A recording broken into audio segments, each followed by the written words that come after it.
Hi everyone, it's Jerry. I'm on chess.com right now. I'm going to try something different here. And by that I mean I'm going to try a blindfold game, and I don't expect to finish it. So that's your warning. I'm going to try to play 20 moves legally. We'll see how it turns out. I'm doing this basically just as an exercise for myself. This is a feature on chess.com if you'd like to try it yourself. And when I do edit the video, I'll show a board with pieces just to the right, so you could follow along there. We'll see how good my train of thought is. So I just put a seek out here, so we'll see who accepts. Okay, that actually did not take too long to get a game in, so I just have to click from square to square to make my moves. I just played d2 to d4 there. See the clock's running, everything is the same except we don't see any of the pieces. And I'll be relying on the game notation, of course, a great deal, and probably needing to go backwards quite a bit to recap how the game played out. Is this guy going to move? The skilled pawn. This is a 15-10 game, so it could go some time, but again, I'm just going to try to see how far I could go with this. So far, it's not looking so great.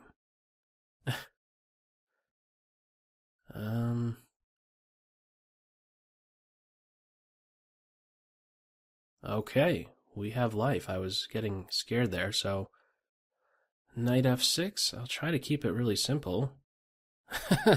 So, something familiar, that's probably the better word to use. So, I'll be doing a lot of recapping with this one for sure. I got a pawn on d4. Both our king knights are out. He's got e6 in, so... Alright. Well, let's go with getting my bishop out before I play my pawn up to e3. And let's see what black does next. There might be c5 to strike at my center. Getting ready to bring the queen out to b6 now that I have my bishop on f4. b2 is sensitive. So I haven't played, okay, we're having b6, so just going for a queenside fianchetto. Alright. Candidate moves, e3 is a top one. Pawn to e3. Other moves might include preserving my bishop now that the knight is on f6. I have a knight on f6, a pawn on e6, and b6 now. So, knight h5 ideas, well, I could just drop my bishop back. Just clicking square to make my moves here. I just played e3. And I'm expecting black to simply follow through with a queenside fianchetto. So this is something I did when I was still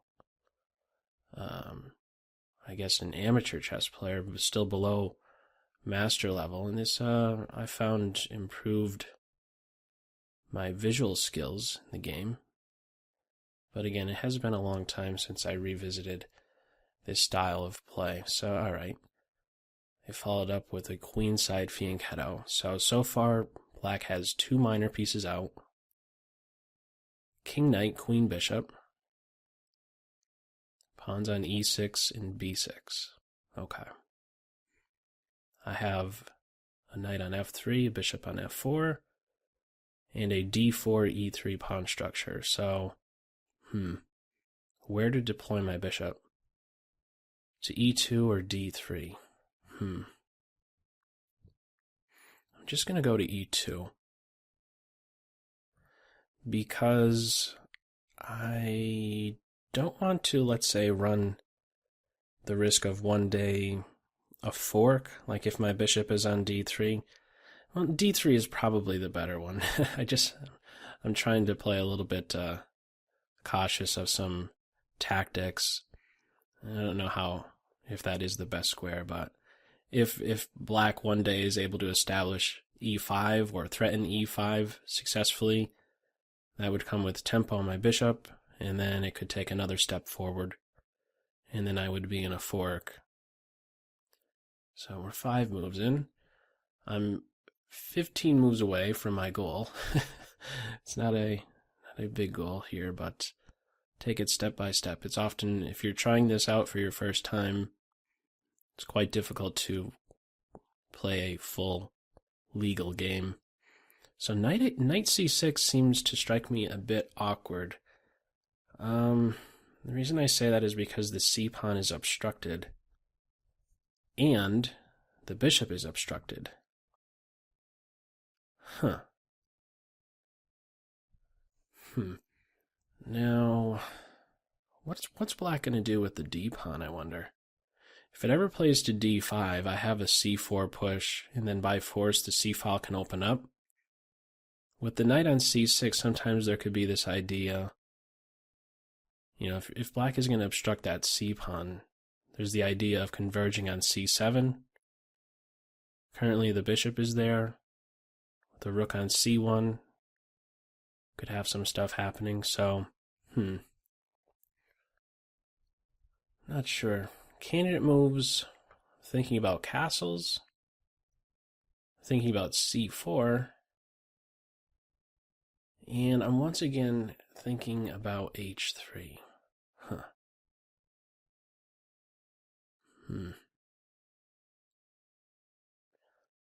How about I just castle? Let's do the move I know I'm going to have to make at some point, and that way I could retain some flexibility with my other moves. I'll once again be considering h3. One thing I didn't want to do, and a reason to, let's say, not play c4 prior to castles, is because on c4 maybe this bishop b4 check is a little bit annoying. Maybe, objectively what's best, okay, they're going after my bishop, knight h5, hitting my bishop on f4. Okay. I think I need to just back up, so let me do that. But what I was going to say is, I think I have a better, I have a better pawn presence in the center, or maybe I should say it as a slight space advantage, having a pawn on a 4th rank. Black just has that pawn on e6 and b6 currently. So I don't know that I would be so inclined to minor piece exchanges after bishop b4. If I played c4, bishop b4, well, there's maybe a possibility that I have to exchange minor pieces, but after castle, bishop b4 is just a nothing move. Could always kick it away with c3, so I'm not sure what's really best. So I'm expecting just knight takes bishop, or maybe black is reasoning that, my bishop isn't going anywhere, and so I will just not take it right away. You know what I should have considered? Maybe I played this too quick. I could have played bishop to g5. I should have thought more about that. Bishop to g5 throws a punch at the queen. And if black blocks, then I'll exchange, and then that knight is a bit awkwardly placed. Yeah, I should have given more thought to that. Okay, so black isn't going to capture my bishop right away. So I have to recap where these pieces are. With this last move, all 4 minor pieces are developed. Bishop on e7, b7, knight on c6, and a knight on h6 that I'm expecting. I expect it will capture my bishop soon. What more? Pawns on e6 and b6, whereas my side, I have the structure. Let me start with the structure first. I have an e3, d4 structure, a knight on f3, bishop on g3, and I am castled. Let's get another pawn working. I want to get my queen developed on c3, but I first... what do I first want? I want my pawn contributing. I want my pawn on c4 before I play knight to c3. I don't want to obstruct my c-pawn in these queen-pawn-like openings. It's better to have your c-pawns contributing. So this is still a little bit awkward for black to have the bishop on b7 and the knight on c6. So will black just follow through and capture my bishop on g3? If so, I'll be taking towards the center. I don't see a good enough reason to capture away from the center. Yeah, it would give a half open file to my rook that's on f1, but I don't like weakening these interior squares. Like one of the downsides of taking f takes g, oh, they already captured. Taking in this direction, that would weaken e3. How accessible is that really? I'm not so sure. Let me still consider though.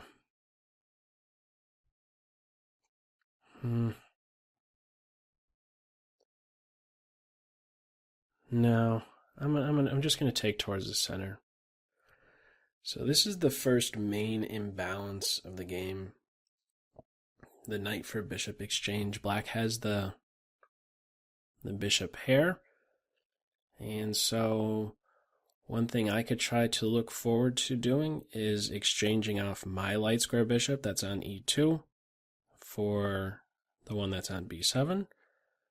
What's black going to move forward with? Is there something cavemanish like h5, h4? Black still has a pawn on d7, a bishop on e7. Where does the queen go? Queen's actually... She's still in her home square, and she can't develop so easily. There should be a way to punish some kind of caveman attack here with the h-pawn, but it'll get complicated, and that will not benefit me in this situation here for sure against the skilled pawn. So I've been doing okay time-wise, which is nice.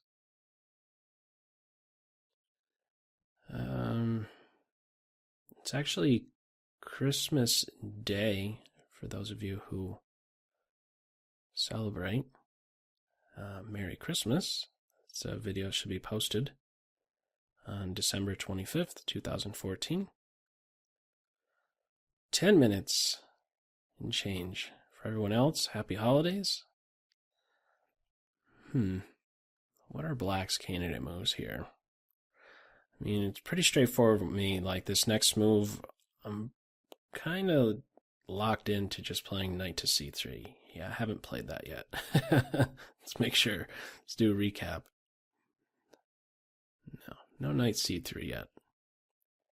So I guess on their time, let's do a recap. I have a pawn on g3. I have a knight on f3. A pawn on e3. d4, c4. I still need, one thing I could be saying to myself is I need 2 moves before I am fully developed. I need to move my knight, and I need to move my queen before my rooks are in contact with one another. Regarding the files on the board, there's only one half-open file, and it's not one that I could really make great use of. There's a half-open H file, but I already castled, so... You know, one thing that was wise of Black to do, okay, they played their pawn up to d6, so they have this small pawn center right now. They have 4 pieces or pawns on this 6th rank. Pawn on b6, d6, e6, knight on c6. This last move weakens the c6 square. I don't know that there's a great way to take advantage of that. This also watches over e5. What I was going to say is, you know, if Black is going to go in for that knight h5 to capture his bishop move, it's a wise choice usually to only do that after White has castled. If I'm still uncastled when this capture occurs on g3 after I take towards the center, you know, I might not be so quick to castle because my rook would already be on a half-open file. But okay, do I have a great reason not to just throw my knight on c3? I don't believe so, so let's get my knight out. So I'm 1 move away from being fully developed. I wonder if this move was played so that the queen could play to d6, or excuse me, d7. Is Black going to go queenside? I might have some quick attack. This will be very difficult. It's not a... it may start to become a, let's say, a structure that I'm not so familiar with. So, let's see. Is Black going to castle? Queen to d7. I have my bishop on e2. Working with 3 minor pieces each. I can't really improve my knight's position on f3. With this small pawn center, d6 is controlling e5. I have my knights on their classic squares here, f3 and c3. I could consider this pawn push. Something like d5. This would come with tempo, actually. Why wasn't I considering that on the next move? Well, I mean, I could still do that. Is black considering a pawn push here? They have enough support for it. An e5 push? Although on e5, I could play d5 and then, in a way, slam the door on this long diagonal. And then I could follow up with e4. So this is certainly a candidate move. Okay, while I got my knight developed on c3, this is an interesting candidate move now. In probably every position, something you could certainly consider. A, it comes with tempo, and B, it starts to grab some space in the black position, establishing a pawn in my opponent's territory. So they're at 7 minutes. I really have to stay on top of my time, for sure. If I'm only having 10 seconds, if I'm playing off of the increment, that's not going to end well. I'm just going to lose track of where the pieces are. I could guarantee that. So far, we're 10 moves in. Queen d7 is the only way to get her off the back rank currently.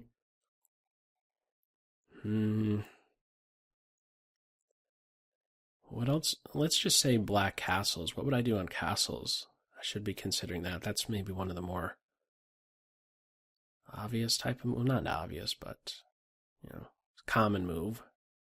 Castles in this position. What would I do on castles?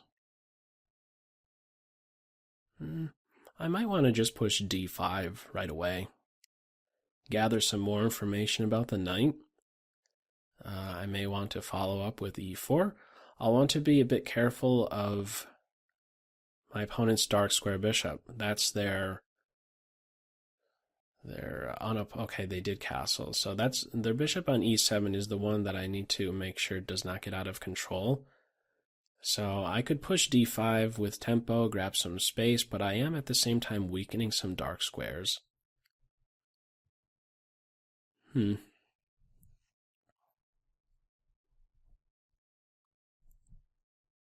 don't know that I want to do that. Maybe I do. Hang on.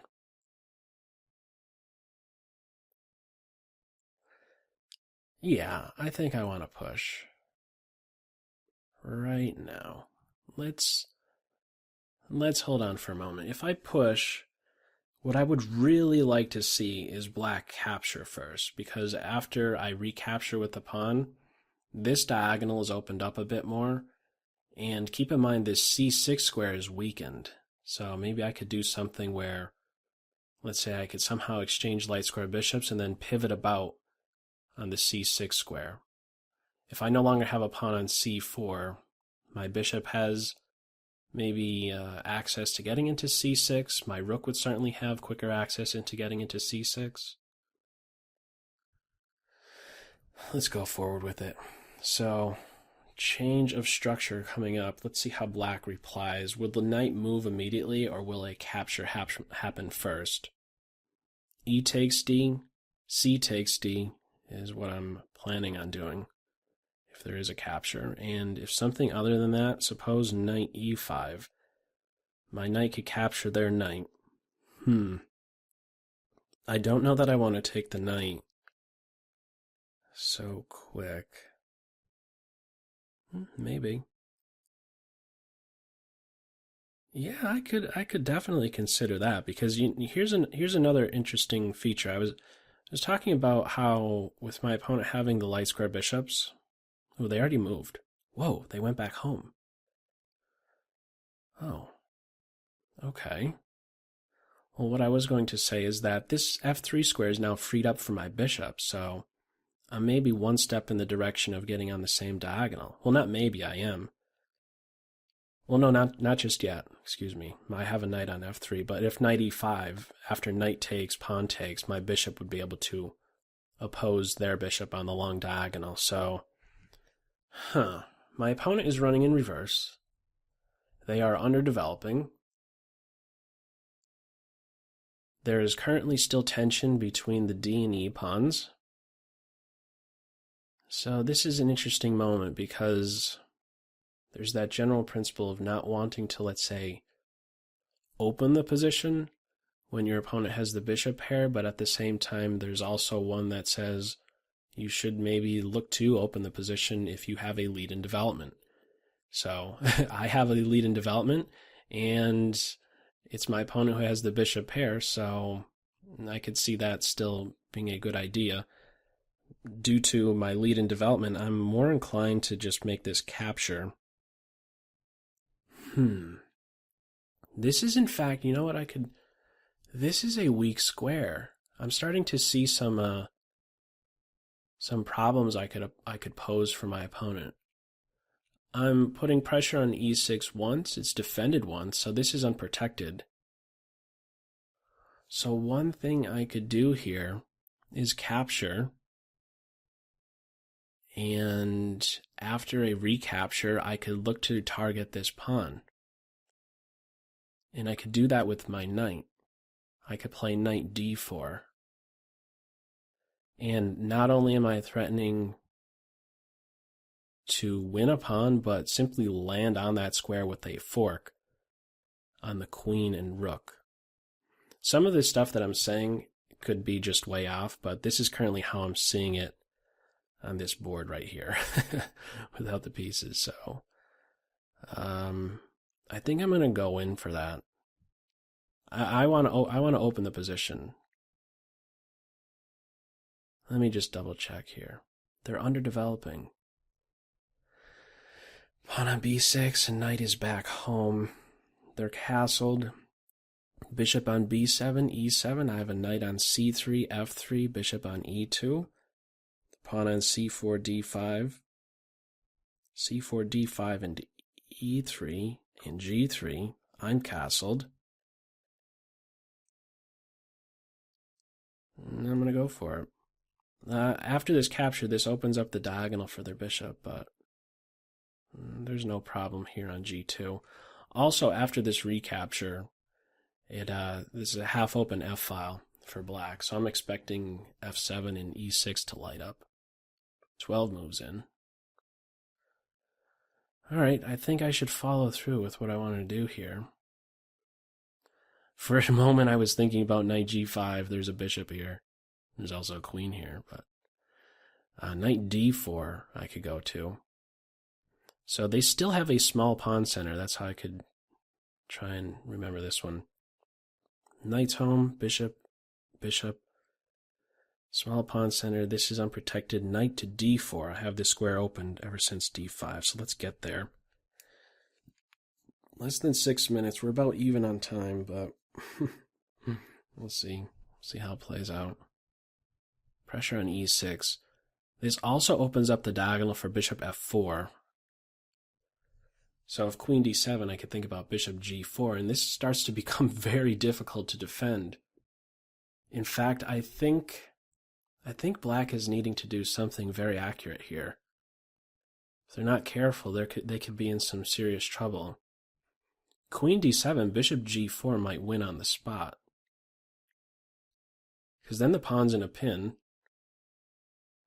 Well, no, there's a rook f6 move.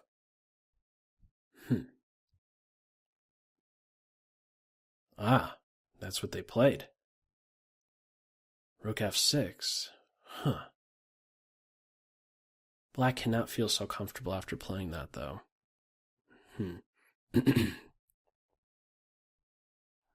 Maybe I should still play bishop g4.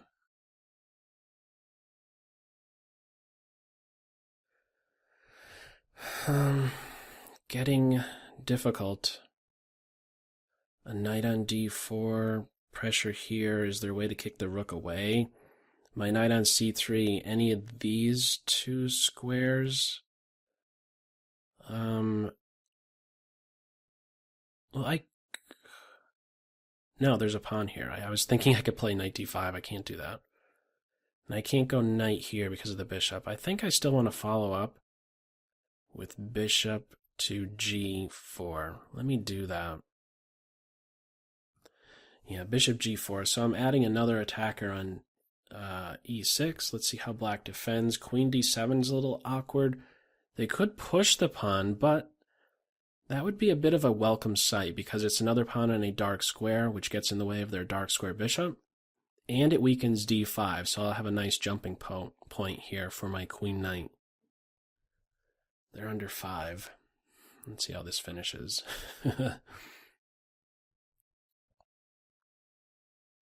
After the game, I'm just going to put up the... I'm going to go back to actually seeing the pieces on the board, and I'll just quickly go over it and see what stuff I was missing along the way. Okay, so they're underdeveloping again. Huh, okay, so this square is no longer defended, the e4 square. I was thinking queen here. There's a rook here on f6. What's wrong with the knight here? So I have a knight on d4. Oh, I can't do knight d here. There's a pawn here. Knight e4. So 2 knights on d4, e4.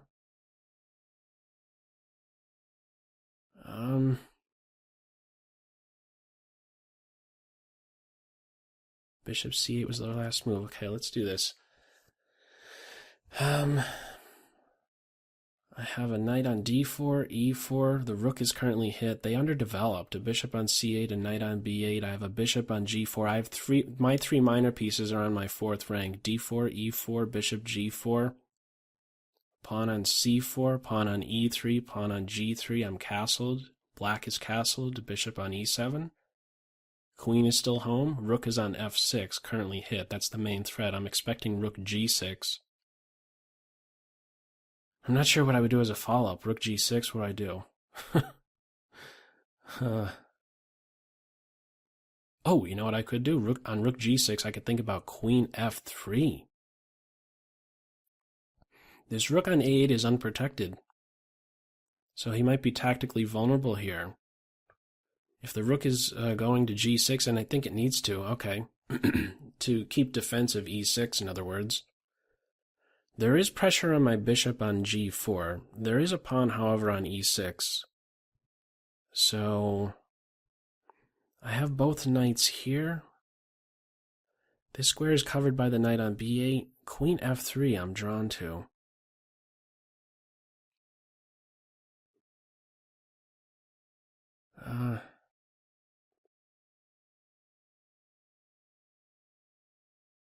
Queen f3 if e5 is played. Oh, wait, no. On queen f3, rook takes bishop, queen takes, and then pawn push would attack my knight and my queen, but I would have queen to f5. That's getting very complicated. I gotta make a move, though. Yeah, this is where it's really gonna fall apart. Okay, I gotta make a move. I definitely just have to make a move now. They still have this small pawn center. A d6, e6 pawn structure.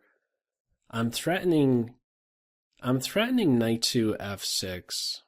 Let's see if they take my bishop, and then follow up with e5. e5 would attack my bishop, my knight on d4, and my queen on g4. I would have knight f5. And if there's a follow-up move of, let's say, g6, trying to exploit this pin. Oh, they did take, so yeah. They are going in for that. Okay, I gotta recapture. I'm expecting e5 now to be played pretty quick. Yeah, e5, so I gotta play... No. I have knight here as well.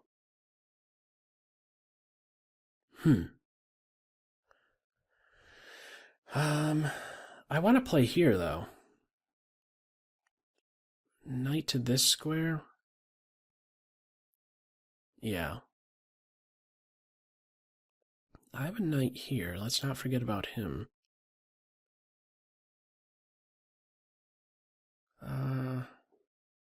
Yeah, let's go knight here. I need to save my queen. So I'm in a pin, And g6 could be played to exploit this pin, but at the same time, my queen is opposite their king. So I think on g6 I need to play e4. No, I can't play e4. I have a knight there. Oh, man. Do I have any tricks? No, g6 is just going to pick up 2 pieces for the rook there. Yeah, I'm in trouble. I think g6, I don't see a way out. Ooh, they didn't play that. Can't I just get out of the pin now? Bishop to f6. I feel like I could just get out of the pin right now with queen to f3. I have knights currently on f5 and e4, as far as I could see. It's a funny phrase during Blindfold. As far as I could see right now. My knight could take the bishop, but then the queen could recapture and then add another attacker on my knight. I don't want to do that. Huh. Okay, 2-minute warning.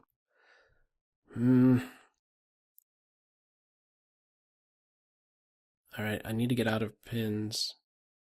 What's this bishop going to do? Is there a pawn hanging here? No, they're staring at a pawn on e5. I have a knight on f5 and e4. They have a d6, e6 structure. F5 and e4. I have to get out of this pin. Out of the pin. So I'm still defending my knight. I'm also in a position to still play knight takes bishop here with check and then taking the rook. Less than 2 minutes.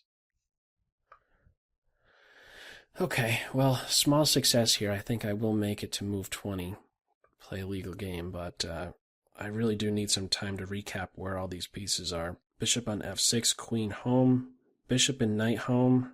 Actually, their whole queen side is still home. Pawn on b6, d6. Yo! They resigned.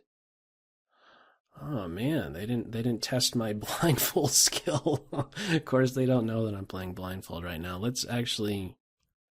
Let me, before I go out of blindfold mode, let me see if I could recap where all the pieces are. From the white side. I'm castled. I have a pawn on g2, g3, f2. Pawn on e3. I was saying earlier I could push e4 to defend my knight, but I have a knight on e4. Pawn on e3. No d-pawn. Pawn on c4, pawn on b2, pawn on a2, rook on a1, rook on f1. My knights in this final position are on f5 and e4. My queen is on f3. I'm currently threatening knight takes bishop with check and then picking up the rook. And on black side, they have the structure b6, d6, e5, g7, h8. They are castled. There's a bishop on f6, and their queen side is completely underdeveloped. Alright, let's have a look. See how we stand. It's so much better with pieces on the board. I miss seeing the pieces. This is what I remember when I was doing this. Let's say long while ago.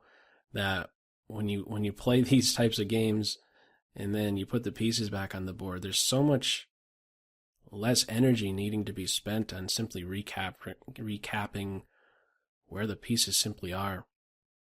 Yeah, let me go back.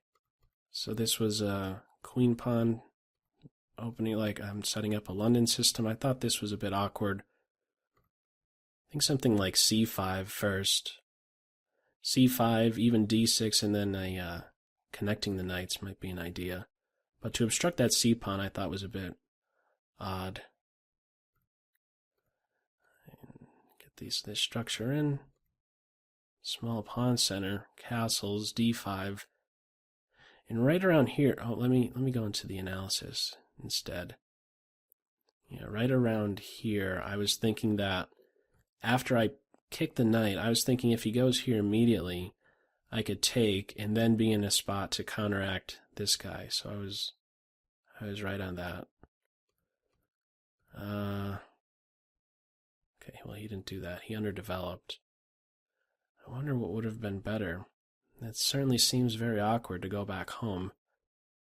Knight b8 takes. Let's see.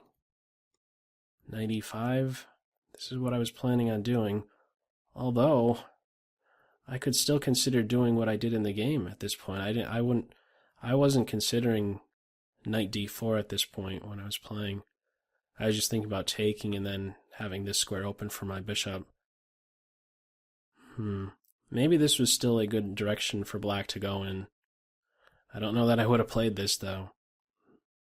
Well, I'm sorry, I don't know that I would have played knight d4. I was thinking more of knight takes knight.